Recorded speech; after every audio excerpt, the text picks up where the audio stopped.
sabi niyo, sir? 1 minute. Oh. Ito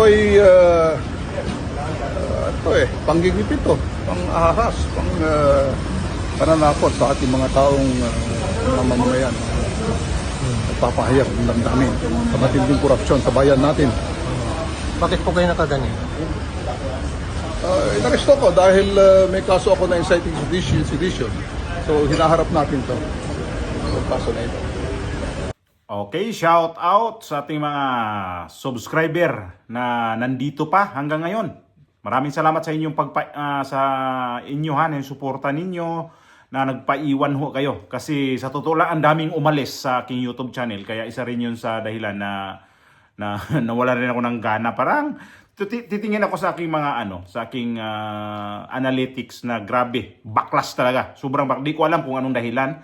So, ganun pa man, hindi ko magpapa-apekto doon kung ayaw na talaga dito sa atin. So, no choice tayo dyan. Choice nila yon. So, pabayaan na natin yon. So, yun nandito. Maraming salamat sa inyo na nagpaiwan ho. Kung ilan man kayo naiwan. So, siguro naisip ako na umpisa ako sa itong taon na to. Ito yung umpisa kong vlog itong taon na to. Ng 2026 na sabi ko nga dapat babalik ako last dapat nung nung dos yata ako babalik dapat o atres. Basta sabi ko, kaya lang nakita ko nga yung ng dahilan nun. Sabi ko, parang na-discourage ako, nawala ng gana, hindi ho talaga maiwasan yon. Sabi ko, nakapagsabi pa naman ako, hindi importante sa akin yung views. So, ganun pa man. Eto, tuloy-tuloy tayo. Ang pag-uusapan natin ngayon ay, kumusta muna kayo ha? Kumusta muna kayong lahat? Ako naman, okay na. Medyo naka-recover na ako ng konti dahil dun sa maraming trabaho na nakaraan. Ang dami kong masama ng pakiramdam na 1 linggo. So, 100% na tayo na naka-recover dun sa Sipo, Ubo. Yung parang trangkaso talaga noong bago mag-Pasko. So, ito yung pag-uusapan natin ngayon. Itong si Bongbong Marcos na nagkamali yata ito ng itong taon na to, itong 2026. Kasi itong si Pokis nga nanggaling sa Thailand ba ito, na parang estilo ni Pangulong Duterte, na pagdating sa airport, siguro nabalitaan niyo to, no? Napanood niyo to sa mga social media, na pagdating sa airport, hinuli na naman ito. Doon nag-serve ng warrant ang mga CIDG sa airport. Sabi ko nga, bakit itong administrasyon ni Bongbong Marcos na gikan sa laing nasod, pag-abot sa airport, adtudak pa ang mga atong mga ilang giinitan nga mga nagrarally against sa kanyang administrasyon. So, napanood ko yung interview ni General Pokes, naglabas siya ng kanyang sa looben, sa kanyang opinion, na siya sentimiento nga gipakita dito, na siya sentimiento nga gipahungaw nga masama ang kanyang loob sa kanyang sa administrasyon na to. So hindi maiwasan ho 'yun kasi itong kung nakikita niyo to, si General Pokes, ito ho yung nagrarally pa noong sa EDSA at nanawagan nga to ng suportaan ng INUP ba ito, ng kanyang grupo. Ito ngayon, na-interview sa kanina sa SMNI. Naka-piyansa pala ito. Sabi ko, naka-interview to siya dito sa dalawang angkor sa SMNI. So, pinapanood ko. So, masama ang loob sa itong administrasyon na tong si General Pokes. So, sabi ko nga, nagkamali yata si Bongbong Marcos ngayon itong unang salvo pa lang, itong January. First quarter of this year, 2026. Parang mali ang kanyang mga diskarte dito. Baka hindi to ayusin ni Bongbong Marcos. Dapat nga, itong 2025 pa, last year, inayos niya na to. Pero hindi niya inayos. Itong 2026, buhay naman na itong si General Pokes na pinahuli. Alam naman natin na ito si General Pokes, retired ho itong Air Force. At kahit pa mga retired ho ito, may mga connection pa ito kasi hindi naman itong matandang-matanda pa eh. At isa pa, galing ho ito sila sa mga serbisyo nila sa military. So mayroon to siya mga koneksyon. Kaya si Bongbong Marcos parang sa tingin niya sa mga retired officer, di niya binigyan ng halaga. Ang binigyang halaga ngayon ni Bongbong Marcos itong mga active pa. Kasi ito yung delikado kasi na kapag ito ang bumaliktad, magkudita man o anong gagawin dito, taob ang kanyang pamumuno. So ito si General Poques, kahit pa nga sabihin natin to na na siya, retired na, ay malakas pa rin ito sa mga, kasi marami to sila mga retired eh. Hindi siya pwede itong ikibit balikat na lang ni Bongbong Marcos tong mga klaseng ganito mga retired kasi galing to sila sa galing to sila sa serbisyo eh. Tapos parang minamaliit lang talaga ni Bongbong Marcos. At sa tingin ko dito, tagilid siya dito kay Poques na pinaaresto niya. Mayroon to siyang dito, bas-bas. Ang nga nito, estilo ni Pangulong Duterte ang ginawa nitong pagdating sa airport, doon inihain yung warrant at dinala pa sa sa mga pulis. Para sa ko, para na itong, di ba to si Marcos na kaya ng mga diskarte talaga na iba pang mga diskarte? Bakit hindi pa to siya nakapagtawid sa ibang bansa ito si General Poques? Kasi ang sabi niya kanina, ipinasyal daw ang kanyang apo sa ibang bansa, sa Thailand. So, pagdating niya dito, alam niya na kasi may nakapagtimbre na. May mga may mga spy to sila eh. Hindi naman to pwede na kahit na mga sila, mga retired na. May mga sila, mga intelligent pa rin yan. O pagdating mo dito, huhulihin ka. So, kanina, pagdating sa airport, gusto dapat nasamahan to sa isa sa kanyang mga abogado. Kaya lang hindi pinayagan ng mga abogado niya na samahan to siya na sinakay sa sasakyan. So, pero kapag piyansa, nakalabas siya sa kanyang dapat makulong.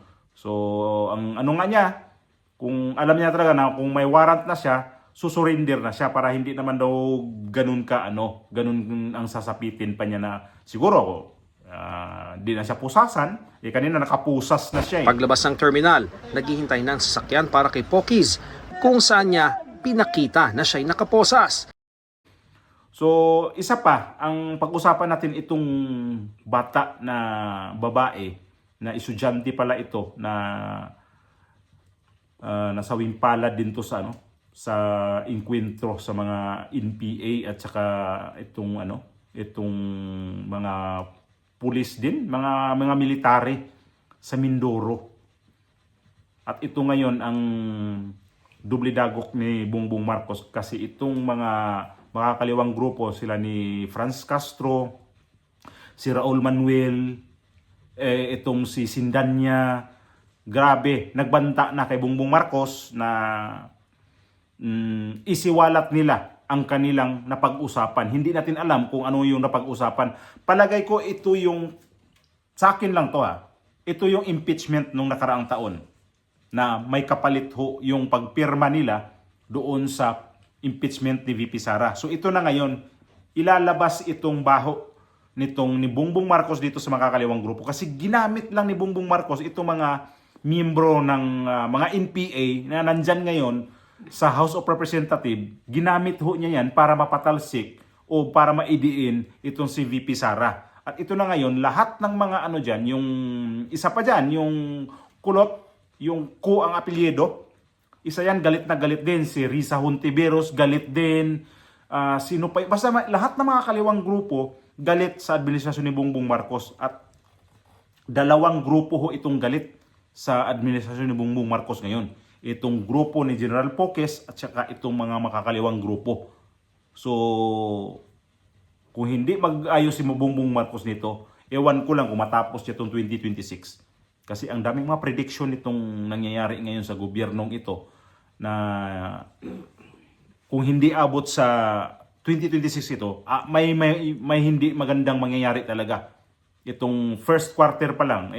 Nung ko lang, hindi na sana ako magpa-vlog, nakikita ko kasi yung mga mga opinion sa iba dito na mukhang si Bongbong Marcos itong first quarter pa lang talaga binigyan ng pagkakataon to ayusin talaga niya. Kapag hindi ito maayos niya, di natin alam kung anong mangyayari sa kanya. Hindi ko naman sinabi na anuhin siya, saktan siya. Hindi yun.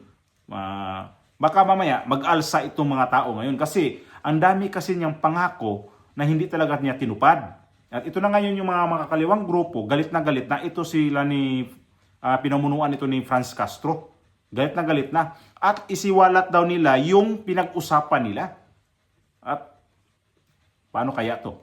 Kung ano yung pinag-usapan nito, si Bongbong Marcos, ano na magagawin niya? Mag-deny na naman. Ilan ang nag-ano nito? Ilang mga nasa makakaliwang grupo ang nagsabi nito na ano namin to?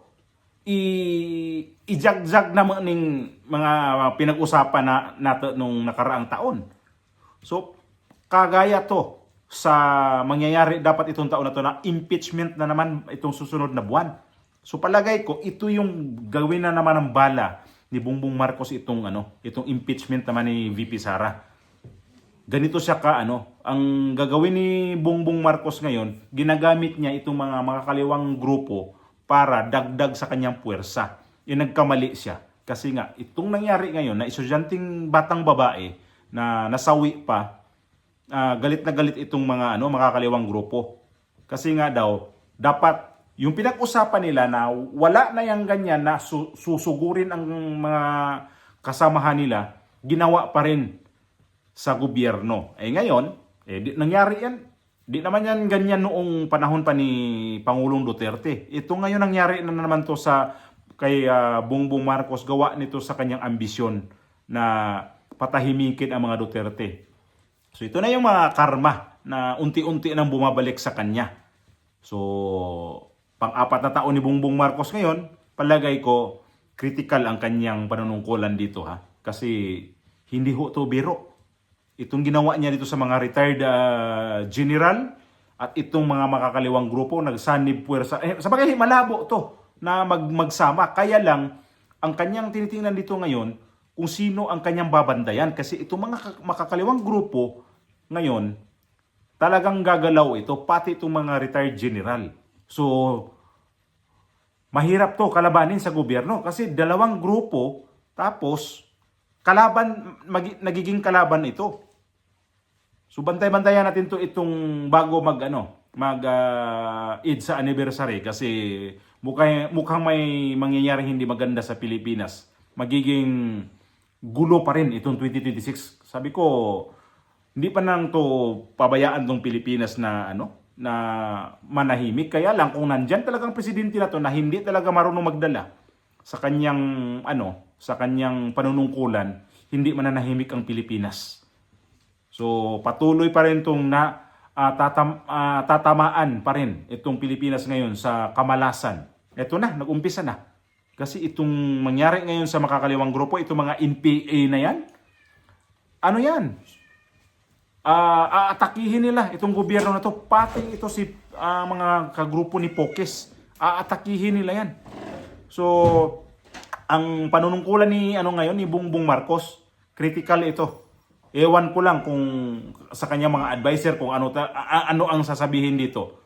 Mukhang maramdaman to nila bago ito matapos tong January. Kasi itong mga makakaliwang grupo hindi na nanahimik. Gumalaw na sila ngayon. Sino pa yung nakita ko nag-post kanila sa kanilang mga social media? Si Castro, si Raul Manuel, itong si Rinico, itong si Risa Hontiveros. Sino pa yung iba dyan na galit sa kay Bongbong Marcos? Kaya lang, kung si Bongbong Marcos hindi niya to baguhin ang kanyang sistema ngayon,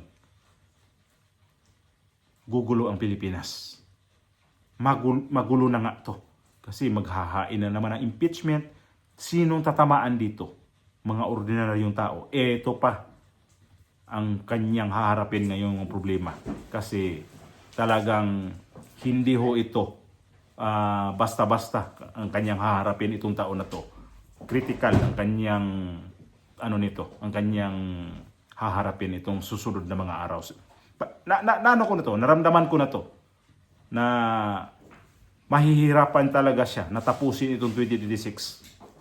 Kaya lang, ang mga tao dyan na dapat hindi tayo manahimik. Ako dapat manahimik na ako dito. Sabi ko na manahimik na ako. Kaya lang, hindi ko kaya. Labas pa rin tayo dito.